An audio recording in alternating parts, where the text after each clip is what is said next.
Today on the Highground, we will be discussing episode 5 of Disney Plus's hit show, The Mandalorian, the Gunslinger.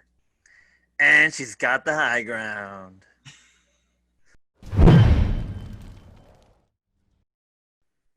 Hello, everyone, and welcome to our new episode. As we said, we are discussing episode 5, The Gunslinger.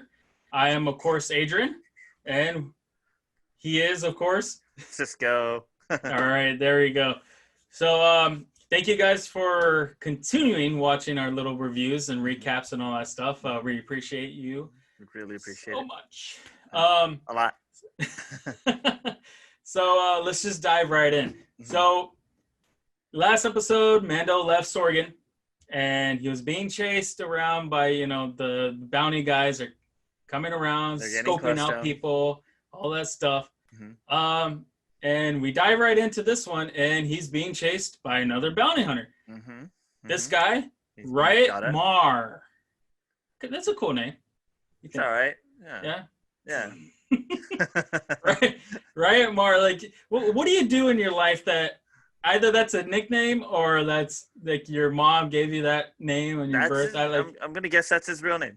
That's his real name. Yeah, it has to be his real name. All right. Okay. Yeah. All right. So he's chasing down Mando, mm-hmm. and he's shooting him around and doing his little blasters.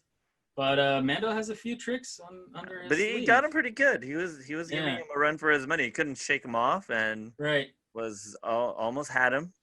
Took out one of his engines, or not took out, but like damaged one of his engines. Mm-hmm. Mm-hmm. And then the child is just like, he's this is like a ride. It's a cool ride. Mm-hmm. So Mando has, like I said, he has a few tricks under his Pascal. Mm-hmm. And he does this cool maneuver in which he stops all of a sudden and then gets behind the guy and just takes him out.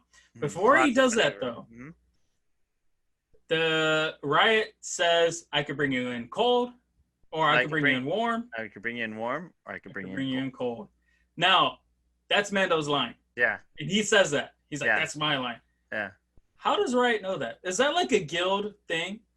I'm going to guess he probably told him about those stories. They're in the same guild, so I'm sure they probably did talk about it.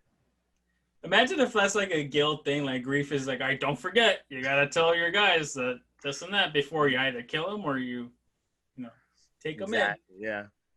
Oh, man, that's so dumb. Okay, so he's in the Outer Rim. We were discussing that yesterday. The last episode, in which where is Sargon at? It's somewhere in the Outer Rim. I looked it up, but I couldn't really pinpoint the location of the star. For some reason, the star map wasn't really moving with my finger when I was trying to pinpoint it.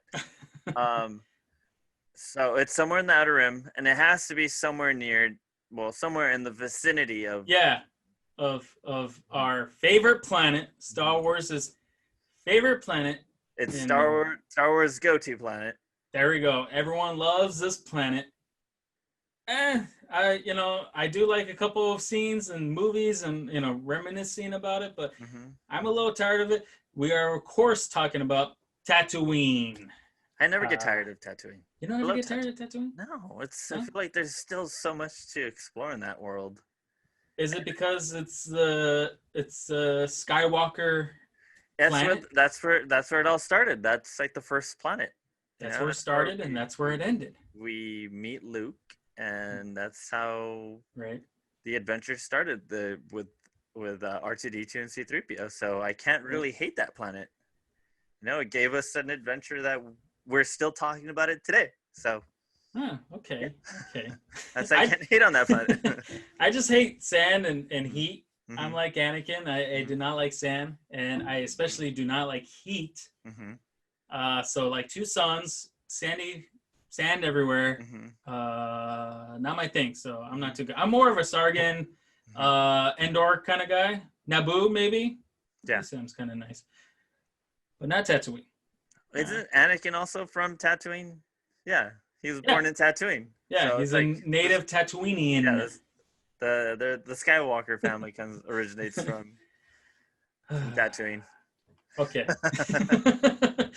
So Mando, he goes down. He's got to go. What's the bay number again that the guy gives him? 35. Bay 35. Bay 35. So as he's going through, he's passing some like iconic areas. You know, when he goes through into the planet's orbit, that's like the classic scene right there of New Hope. Yeah. And when he passes by these cliffs, that's of course the cliff in which Luke and Obi-Wan and R2-D2 and C-3PO stand right there, and he, looking out, and the scum and villainy and all that stuff. That's right. The wretched hide of scum and villainy. There we go. Perfect. I couldn't remember. I remembered half of it. So Bay 35, stop in, and we see some familiar guys that we haven't seen in a while. Mm-hmm. And it's, of course, the pit droids. Now, were you excited to see the pit droids again? I did like it when I saw them. They were like, they got up, and I was, hey, what do you know? Pit droids, you know? I thought it was cool. It's a nice little Easter egg. This episode is full of Easter eggs. Yes. I forgot to mention that this is the first episode in which Jon Favreau did not write. Mm-hmm. This is, of course, written and directed by Dave Filoni. Mm-hmm. And Dave Filoni, as we know, he's like a walking encyclopedia of Star Wars stuff. So he's going to put in a lot of stuff. He's going to want to show off a lot of stuff. He's going to want to add some mystery and characters because that's just Filoni. Oh, yeah. You know. This is he's the C-3PO of Star Wars. Exactly. So getting back to the pit droids, I was really excited when I saw the pit droids for the first time. Mm-hmm. They weren't the funniest things in episode 1, but you know it makes sense that we're in Tatooine in episode 1. Of course, they will still be there. Mm-hmm. They look kind of old and rustic and all that. They seen better days. They're vintage. Yeah, there you go. And of course, yeah. So you know, there's always 3 of them. It's like 3 Stooges, right? There's always 3 of them doing stupid things. And of course, we're introduced to Peli Motto. Is that her? Yeah, Peli Motto. And of course, she's played by Amy Sedaris, who's she's very funny. She's in a lot of shows and movies and all that stuff, and she's always a fan. I like her a lot. And Unbreakable Kimmy Schmidt, she plays a very funny character in there. So I recognize her too instantly, and I like her hair. It's really frizzy.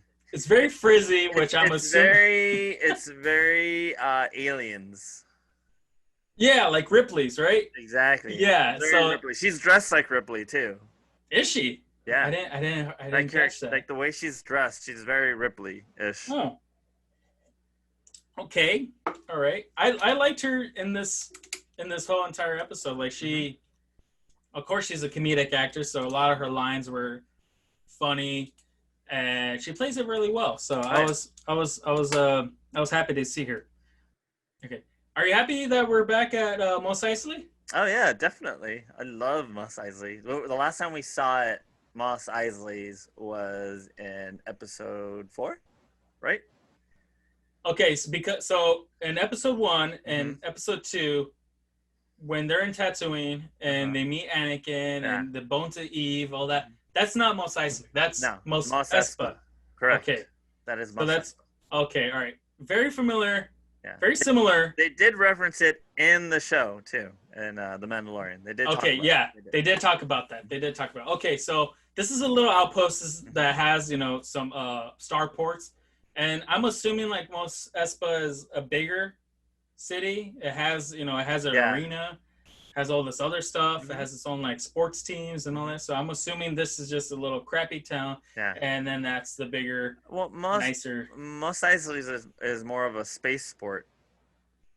It's a wretched hive. Yeah. Scum and villainy there. And so Mos Espa is probably another city next to it, adjacent to it. Maybe further away. Maybe, I don't know. How close are it? Because I'm going back to episode 1 again because we're back in Tatooine again. Mm-hmm. So when Darth Maul comes out of his little ship and he checks his little binoculars, he sees 3 cities and he sends out 3 droids. Mm-hmm. Now, I don't know how close they are to each other. Okay, all right. I'm gonna look it up. Your research. Yeah, definitely gonna look that up. Okay, all right. Going back to the episode. So he leaves his damaged ship with with Paley. Haley. And of course, no droids. Mando has a strict no droid thing. He doesn't want droids around him. He doesn't want droids working on his ship, even though it's going to be quicker and more efficient, maybe. Right. He's a strictly no droid guy. Yeah. Like hates droids. Yeah, just he has an extreme prejudice over him, and it's understandable because droids killed his family and destroyed his home, and turned him into a foundling. If you guys are watching this, and no, we already seen it in the third episode. Yeah, we kind of figured by this point. Stupid droids. Yeah. All right. So as he's walking through the streets, looking for maybe some type of job in which he could do, because I'm assuming he doesn't have any. Yeah, he's looking for a job. So he's walking around. Right. I guess he's gonna go to the nearest cantina. Maybe to like pick something up and all that. Why doesn't Mando have a lot of money? How come he's always like skimming, like he's always past? What's the saying? He did leave in a hurry from Navarro. Okay. It's not like he has like a safety deposit box on the Racist Press. He should though, right? I mean, he also said that gas is expensive. Fuel is expensive. You think maybe the Jawas jacked him on that too? Who knows? He probably did. He probably had his little life savings there, and Jawas just took advantage, and he was like, "Damn, I guess I have no choice." Or does he? Is it like mandatory for all the Mandalorians to like donate to the colony? Because whenever he mentions that a little bit, the armor says like the runoff could do this and that. Yeah, and like, I'm sure. Get back to the community. Yeah, I think that's what it was. Like he gave the rest of his best guard for the families. Right. Back to the okay. Yeah. All right. Well, that makes sense. That makes sense. We see Imperial helmets impaled by stakes. And which is really cool. It's a really cool image. And obviously, people took back their right to rule themselves and blah blah blah, and the Imperials are gone. So that's like a monument, kind of like at the end of the Imperial age. And of course, it's pretty much Imperials are not welcome. Yes, it's like a warning. Exactly. And of course, we see something like that in episode 6 in the revised special edition of the celebrations and Mos Espa, Mos Eisley. I don't even know anymore. Mos Eisley. That was Mos Eisley? Yeah. Okay. It seemed very crowded. Yeah. Well, he crowded it a lot in the special editions, and of course, we don't go back to him in the prequels. So I'm all confused. I honestly thought this was all Mos Eisley. Yeah. Oh. Yeah. So, I kind of figured that it was different. Just I don't know, something about the sand looked different. Oh, okay, all right. No, I'm just kidding about that. I just knew it had to be a different city. Right. Okay. All right. You're. This is all. This is all damaging to me. Yeah. Oh, okay. My life is a lie. And so the droids and her are playing sabacc. Now, they have actual games of sabacc. Like I was in Target the other day, and there was a game of sabacc. It seems too complicated for me. It's just they added numbers to it. It's I don't know if it's like the right way of the way they play it, because it seems a little different. Right. I guess they tried to make it easier to play, or they made it. They're trying to make a way to actually make sense. Right. I'm sure when they were playing sabacc or they were talking about sabacc, they played a different way. Okay. Do you think like a deck of sabacc cards could have like 1,000 other games, kind of like how a deck of cards now you can probably play blackjack, poker, goldfish, I don't know. Yeah. All right. And then the droids are playing too, which is pretty funny. And they're even helping each other cheat, which is I like that. I like that a lot. That was a little cool thing. So they discover the child because the child is up and is hungry. It was sleeping. What? I'm sorry? He was sleeping. He was sleeping, so now he's up and he's hungry. So this guy is always hungry. He's eating frogs. He's eating Cyclops frogs. He's eating, he's looking at lizards to eat and all that stuff. Is it because he's a baby and he's just hungry because he wants, he's 50 years old. Grow? Yeah. Right. Or is it that the Yoda species is always hungry, and they can if take you in a think lot. about it, yeah. Yeah. Oh no, he must have eaten a lot when he was over in Sorgan. Right. He Right? must have had his full with Yeah. krill and the Yeah. Cyclops frogs and all that stuff. We don't see Yoda hungry all the time. Maybe the only time we see him kind of hungry is when he meets Luke in episode 5. Right. That was the only time he ate. That's the only time we see him eat. And he's making, he's eating Luke's little briefcase of food, Right. and then He doesn't like he's making this stew and all that stuff. So I don't know. I think it's like a little fun thing that the baby's always hungry. Right. I don't know. We'll see. So we're back at the cantina. Do you know the name of the cantina? Is it just Mos Eisley Cantina? Yeah, it's Mos Eisley Cantina. Okay. From what I've known, it's always been the cantina. Right? And it's just owned by some guy who they throw a name out there. I forgot his name too. Because what a terrible Star Wars fan that I am that I can't remember the guy's name. I'm asking you. Yeah. I'm a terrible Star Wars guy too. And it does have writing right on top of the door, and I didn't really look at it. It does have. I didn't read it either. Probably says cantina. Maybe, I don't know. In Arabic. It's only 3 letters, Arabic letters, so I'm not too sure. Okay. So he goes in, and of course that the device to track life forms and to track robots, cyborg, it's all gone. That's gone. Yeah. And we see that behind the counter are droids, and the droids have taken over. So it's new ownership. So droids weren't allowed anymore, and now they've taken over. Yeah, now they're allowed, and the cantina seemed kind of empty, but there's still a lot of aliens in there, which is really cool to see. Yes, yeah. New aliens. New aliens in there too. They look very Star Warsy, not very J.J. Abrams. Yes, especially like gecko-looking guy. Oh yeah, definitely. That would have been cool if his tongue would have come out and lick his ear. Oh man, that should have been cool. They should have done that. And of course, the praying mantis is there. It's like he never left. Cool. Yeah. He never moved. He never moved. This guy. Yeah, it's empty. It looks a little cleaner. Mm-hmm. It's empty. There's 3 guys behind the counter instead of the usual one guy. Too. It's quiet. Mm-hmm. Of course, there's no cantina band playing jizz, so it sucks. That is the actual name. I know. That is the actual name. So Oh, Amanda's looking forward. That got bleeped. No, leave it in. It got bleeped. Oh my god. Okay, just like little parentheses right there, like actual name. Blah blah blah.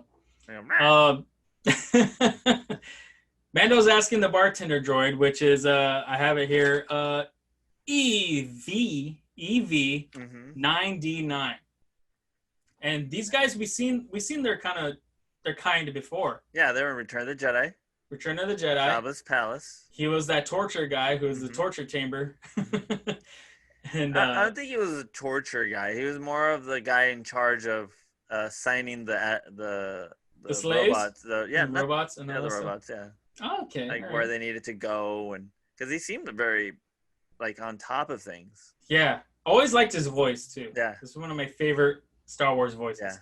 And we get a little bit of that here when Mando asks some questions about some jobs, and of course it's famously voiced by Luke Skywalker himself, Mark Hamill. Yeah, he's always got to throw something in there. Yeah, he always plays like secondary characters, especially in the sequel trilogy. I didn't recognize him. I didn't recognize him too. Well, they had to modify his voice and all that to be more droidish. Yeah, because I didn't recognize him the first time, and I'm pretty good at picking up his voices whenever he's doing his little side jobs. Yeah, all of them have like a little something you could capture and something that you could hear out, and it's like, okay, but this one was completely way off, and I just couldn't pick him up. Yeah. That's when I found out that was him, I was like, whoa, really? And then this time when I resaw it again, I was like, you picked it up? No, I couldn't. No, they changed it so many. He's good. We also the red Astro droid R5D4. He's there. Yeah. And of course, for you who don't remember who that guy is, he's a droid that Uncle Owen purchases first. Mm-hmm. Then he has a bad motivator. Mm-hmm. And then this one has a bad motivator. Yeah, there you go. He's like, hey, what kind of scheme are you playing at? What about that blue one? There you go. Now, I made the mistake of looking into R5D4 and the stories that are canon and I don't want to talk about it. I don't want to talk about that. It's I'll recommend for you guys. I'm not going to talk about it because it's just it's out there. Like I'm not. The canon stuff is. The canon stuff is just like what? So I don't know. Look it up. Look up his backstory. Canon and Legends. They're both ridiculous. So we're introduced to Toro. What's his last name? Calican. Malacan? Calican. Okay. Toro Calican. Instantly do not like the look of this guy. I actually thought it was an interesting character, and I thought, I mean, he has a lot of potential. Right. But we all know what happens. But we'll talk about it later. This guy looks like he's an ex-member of a early 2000s boy band. He has his, he has a stupid outfit on. Well, he's a rich boy. Yeah. Does he have like a goatee or something like that? No, he doesn't. I think he didn't have any facial hair. He has his little earring. Yeah, he does have a little earring on the side. I think so. Oh my god.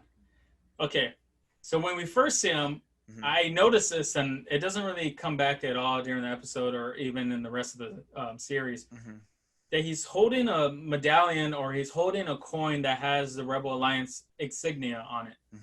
So are we asking ourselves, is he a former rebel? Is he a son of a rebel fighter? Or I think it was a rebellion. Rebellion. I think New it's Republic? New Republic credits. That's a New Republic credits?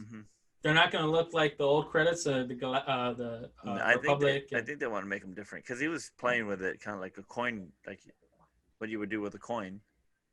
Okay. Right? Oh, we've seen something similar to that in the prequel trilogy. Was it Rogue One? Something like that. I don't remember. I'm not too sure. I haven't seen the prequel trilogy ever since I walked out of the theaters. Okay, we'll come back to that later.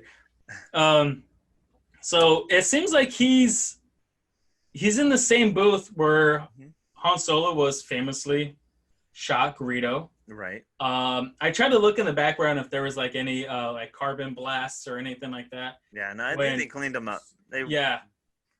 But there was none because apparently Greedo shot first, but we all know that's not right. That was in some alternate universe. Yeah. Oh, yeah. Lucas he changed it, of course. Oh, yeah. But we all know Han shot first. It's not canon. No. Well, we could get into discussions, but we have to continue on. Not on this, and not on the fan edit. No.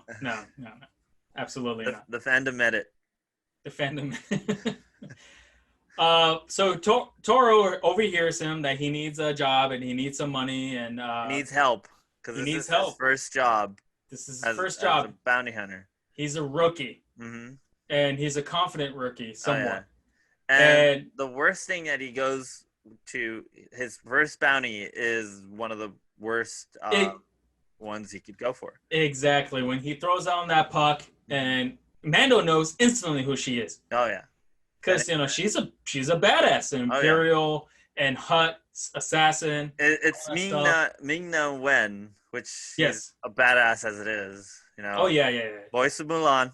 If you guys don't know, she also came on the Street Fighter, the first Street Fighter movie. She was Chun-Li. Way back. Way in the days with Kylie Minogue as Cammy. And Raul Julia. That was his last. That's his last movie. That was his last one. He was John Claude Van Damme. There we go.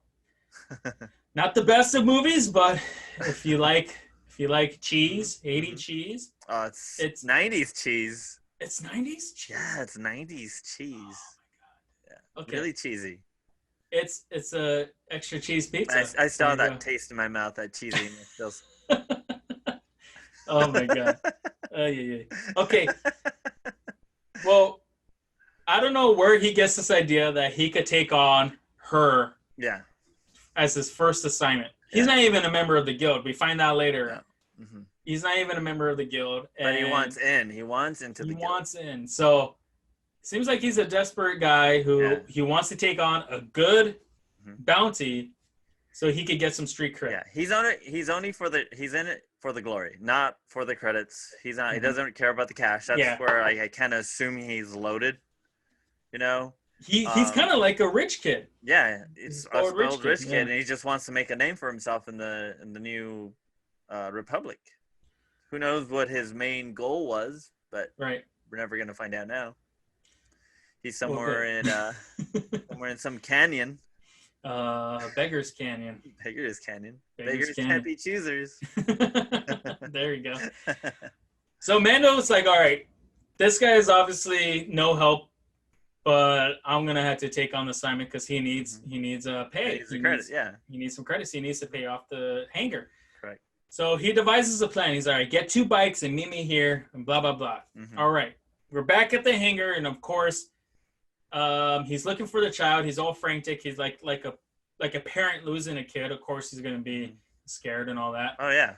And she's there and she's ready to charge him more. Oh, yeah, no, she is like, hey, you want me to take care of this kid? Because I can't see what the hell's your problem. You just left him there. She's going to milk Mando dry, man. That's funny, dude. That's I'm going to guess, like, they really don't have much work going on. So she's going to take every opportunity she can.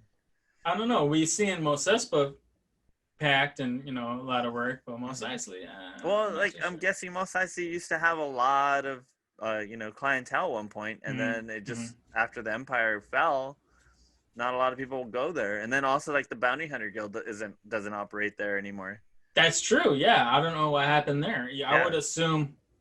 I don't know. Is it like a haven? It's a haven for scum and villainy. Like why not? I don't know. Is it like a free city? Like you can't touch us here. I'm gonna guess it probably changed after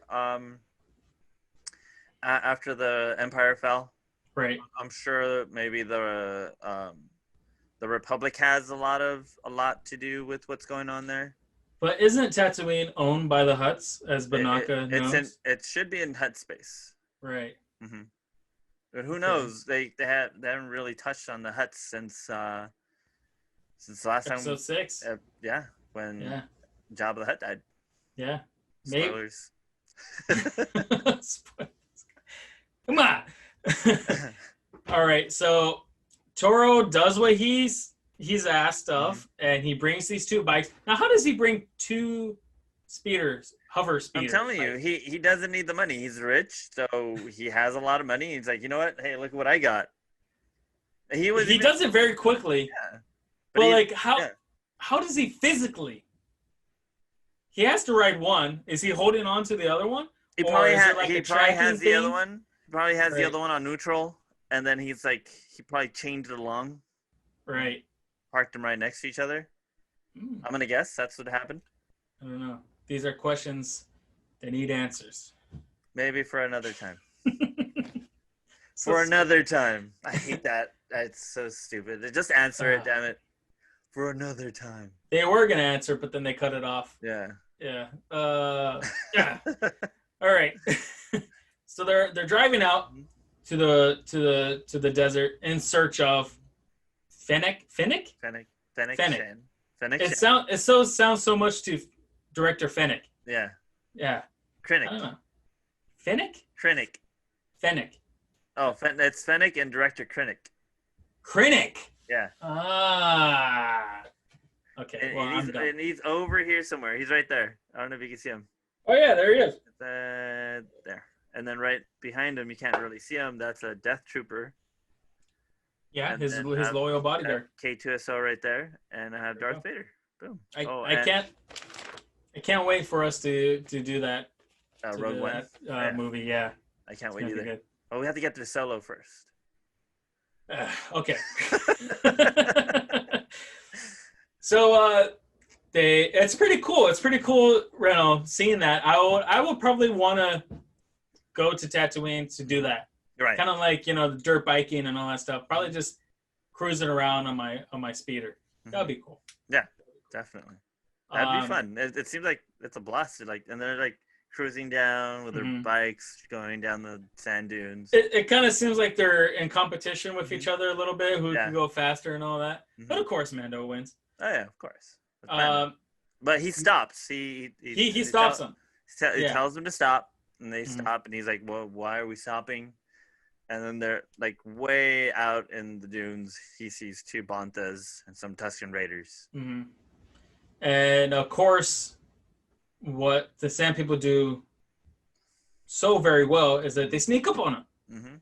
They're really good at sneaking up on people. They're so quiet, these guys. And of course, they're not as hostile as they are in the other in the movies. Right.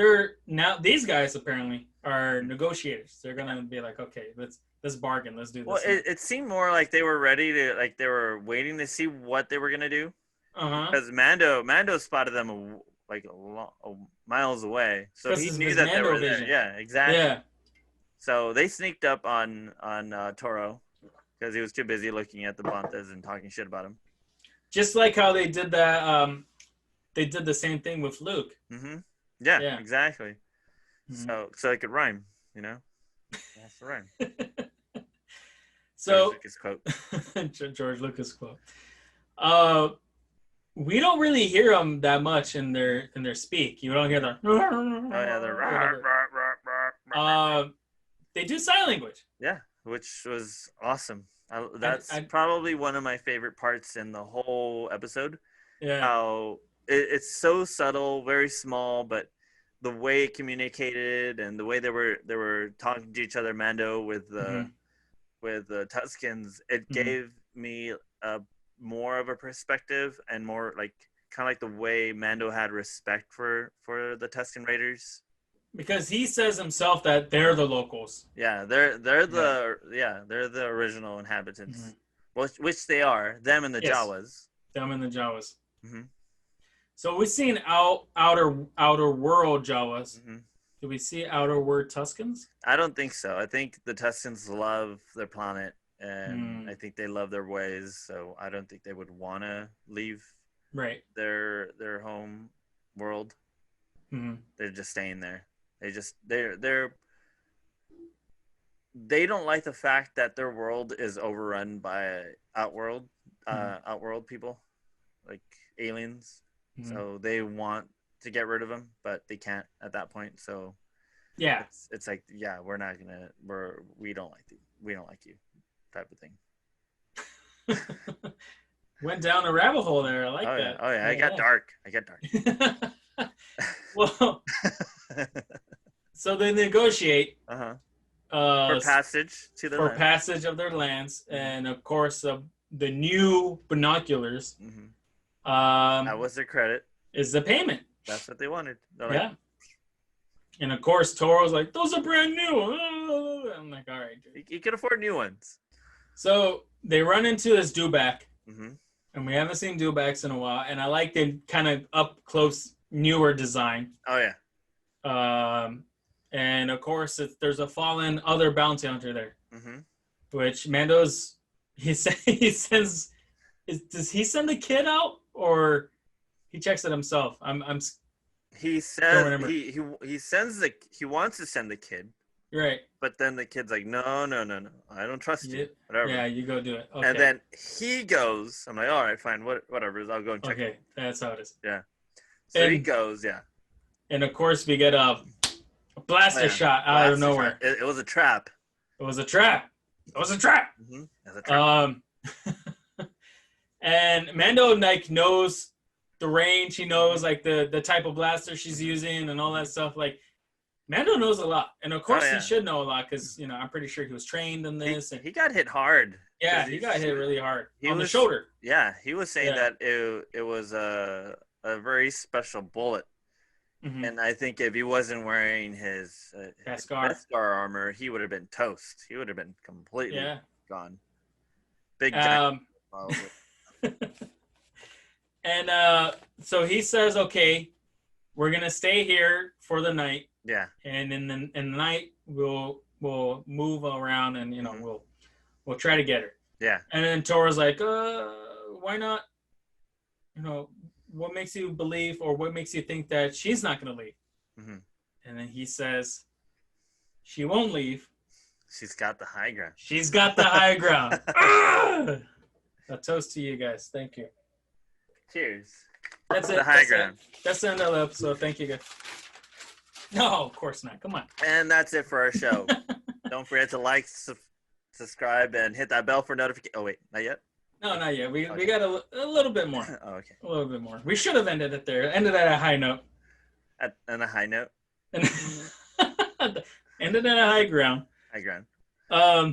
So Mando tells Toro, he's like, all right, we gotta keep watch, and you take the first watch. Mm-hmm.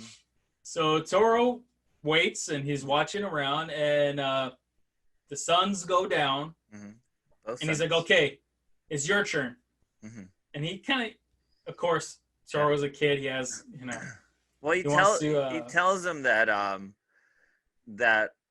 what the plan is, that they're both gonna ride really fast towards the cliff or the edge of the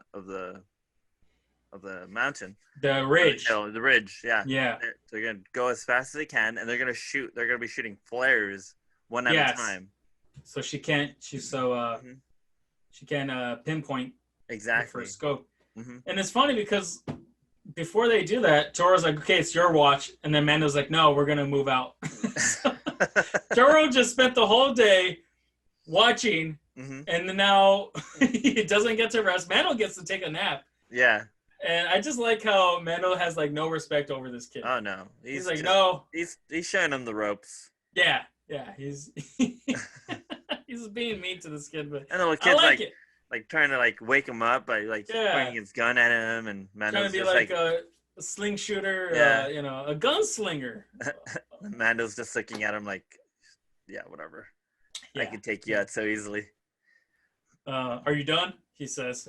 All right, so they head out to the ridge and they do exactly Mando's plan. So it works actually. Yeah, it works to a certain degree. It kind of fail when one of the flares didn't go off. Probably. Yes, and she hits him right in the chest. Ooh, man, she hits him hard. He flies off the freaking bike too. Oh, she shoots the bike first. She shoots the bike first, and then she gets him. Yeah. Yeah, but Toro manages to sneak up behind her, and of course, him being a rookie and all like that, he just gets into a fight with her. He gets into a fight with her because he doesn't disarm her, he doesn't shoot her, he doesn't do this and that. Of course, he doesn't want to shoot her because she has a bounty alive, but I would probably just shoot her in the leg or something like that. Right. Like to totally disarm her, totally like get her out of the playing field. But he doesn't do that. He monologues. He's like, all right, I got you, blah, blah, blah. But she, of course, being a badass and assassin and all that stuff, kicks his ass until Mando has to rescue him. Right. So now that one of their bikes is destroyed, how are they going to get 3 people back to the town and all that stuff? Not trusting Mando with his bounty. He sends them away, and Mando goes and gets whatever he can to come back. He went to go get the dewback that was... the dewback. The dewback that was walking around. He's like, well, now I have a dewback, so now we have transport. Exactly. So he was going to send the kid, but the kid didn't want Mando to take off with his bounty. Yes. So, and then that's when he sent, what's the name to go? Mando goes out. And while they're waiting, she starts manipulating Toro. She's, of course, just like anybody, wants to get out of this sticky situation. And she mentions that, how does she know about that stuff in Navarro? Like, she's an assassin, so I'm going to guess she's one of the best. Does she have like a ham radio up there on that ridge or something like that? Because I'm assuming that ridge is like her home base for right now. I think she was waiting for somebody. I think she was out there waiting for somebody. That's why she wasn't moving for where she was at. Right. And also I feel like she had to have known what happened in Navarro because she's also being hunted. So I'm pretty well aware that she has something that was giving her information of who was tracking her, or who was trying to go after her. Mm-hmm. Mm-hmm. Okay. Mm-hmm. Well, she uses this knowledge on a guy who wants to be on the guild, who probably should have known about this stuff too. Mm-hmm. And yeah, well, he's an annoying rookie boy band guy. Mm-hmm. And it seems to work that they're gonna they're gonna partner up and take on the Mandalorian and get the child and go back, but he pulls a fast one and he just shoots her. Yeah. And apparently he kills her. He kills her, which I decides doubt. to go back. Which I doubt she died. You don't think she died? No, it's Ming-Na Wen. She's like a badass character. I don't think she died. I have no He shot her in the gut and she falls. She's an assassin. I'm sure she's really good at faking her death. I'm sure that's happened to her before. Okay. All right. Mm-hmm. That's a theory. Mm-hmm. We'll get back to that though. Mando comes back, notices her dead, and that Toro's not there, and he has that bad feeling, he's like, all right, I got to go back. So how long would it take for him to go get the dewback, come back, because it's already nighttime by that time, or like the suns are setting, and for him to him to ride the dewback, walk all the way back to Mos Eisley 35, Hangar 35. It must have been a few hours. A lot of time. Yeah, could have been a whole day. He's sweating in there too. Like, come on, he has. I think it has to be hot. Pascal, and he has his little. You know what? I'm sure he probably took it off. Coat. He's by himself. He probably took it off.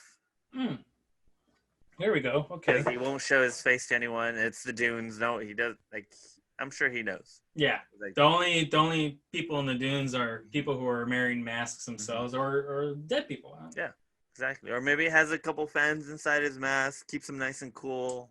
There you go. Daft Punk has that. Oh, yeah. In their helmets, they have fans, and so why not? Yeah.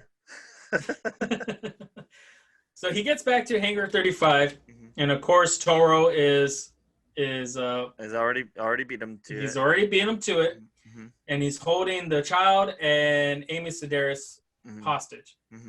And his plan is, we're gonna send you back to Navarro. He's going to get a bounty. He's going to become a legend. This guy is so fixed on his reputation that he's being stupid. How are you going to win a situation like this against a Mandalorian? I have no idea.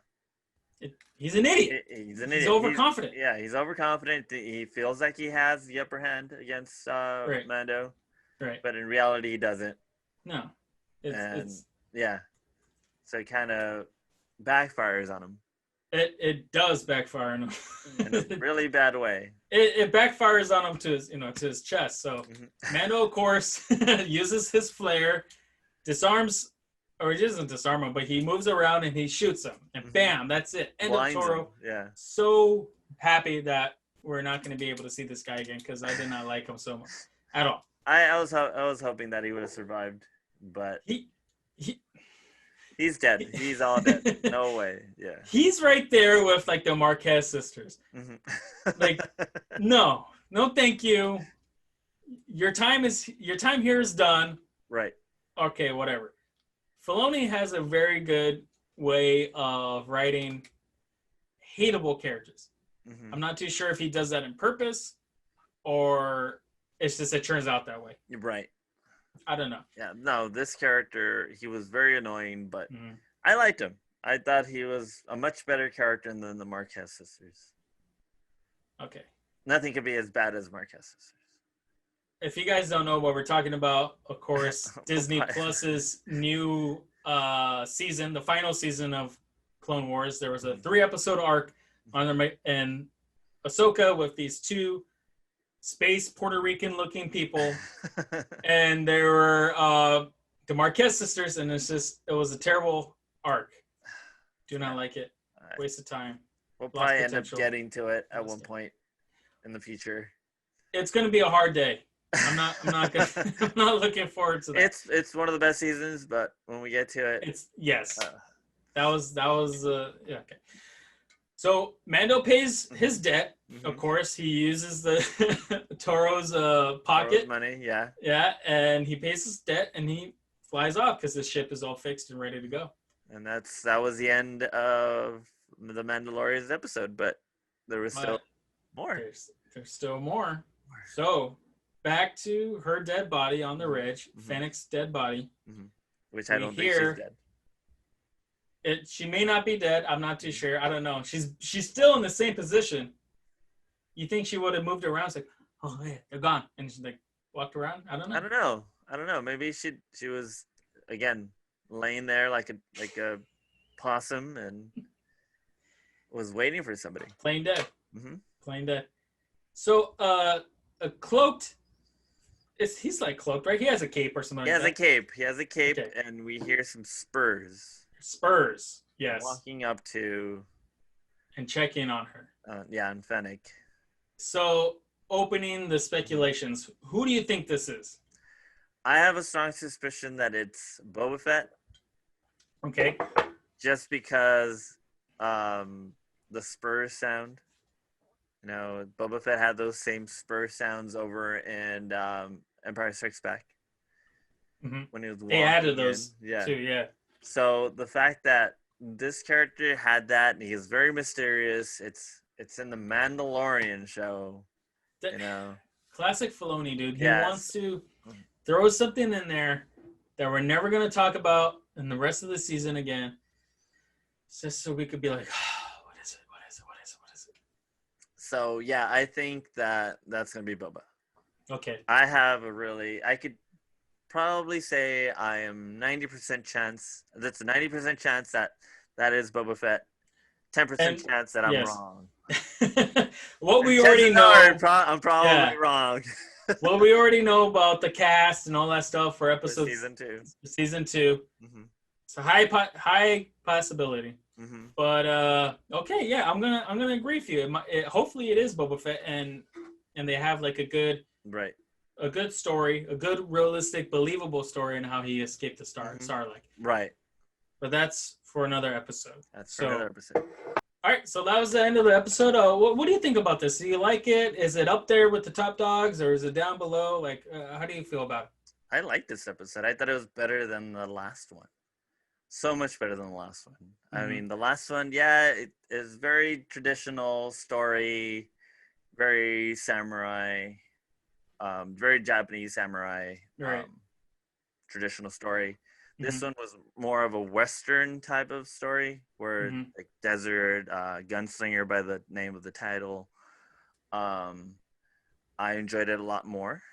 It's I rank it above Sanctuary so far. Let's see. So I would have episode 3 as my number 1, followed by number 1, 2, and then followed by 5, and then 4. What about you?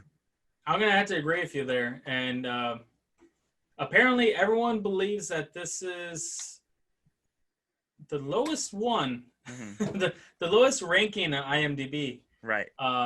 This falls under even Sanctuary. I want to say Sanctuary had its good things and it had its bad things, and then this one had its good things and it had its bad things. So it's kind of even there. It's in the bottom evenly. And then, of course, the other episodes, how you ranked them, I would totally agree with. So it wasn't my favorite. I did like going back to the cantina. I do like going back to familiar ground. Right. But also, that was kind of bittersweet because I'm like, we know this area already. We've seen this before. I would like to see other things. I would like to see other places.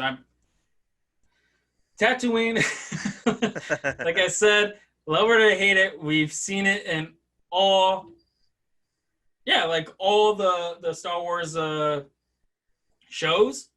And so far, most of the movies, I think it doesn't make an appearance in like 4 movies out of the 9, I think. So, I don't know. I did enjoy it. The first time I watched it, I did like it. I do not like Toro. Did not like his character, but we won't see him again, so I'm okay with that. But it was overall enjoyable. These are enjoyable episodes. This is an enjoyable show. And get ready for the next season because there's gonna be more Tatooine coming up. Is there? Yeah. Tatooine's gonna be back. Again, season 2. So you better start liking sand. Okay. All right. I'm gonna try. So do you have anything else? Any last minute things before we go? Nope. I'm pretty much good. I think the only thing that people have to do now is subscribe, like, hit the bell for notifications, right, and share it. Share with everyone. There you go. And make sure you hit that like button. And if you want to leave a comment, go ahead and leave a comment, but be cool. All right, this is our first time. Come on. Subscribe. Don't be so harsh. Help us out here. I want to see your Star Wars videos. Come on. All right. Okay, that'll be it then. Thank you, everybody. We'll be back with episode 6. What is the title of episode 6? I totally forgot about that one. I don't remember the name of it. All right, you don't have to comment about this. Terrible job. We're probably going to cut this out. All right, cut this out. No, it's not going to be cut out. I'm going to leave it in. Okay. Well, that's going to be it. Of course, thank you very much. I'm Adrian. Have a good one, guys. Have a good night. May the force be with you. There we go. She has the high ground. She does have the high ground. That is terrible. Okay. All right. Good night, everyone. Good night.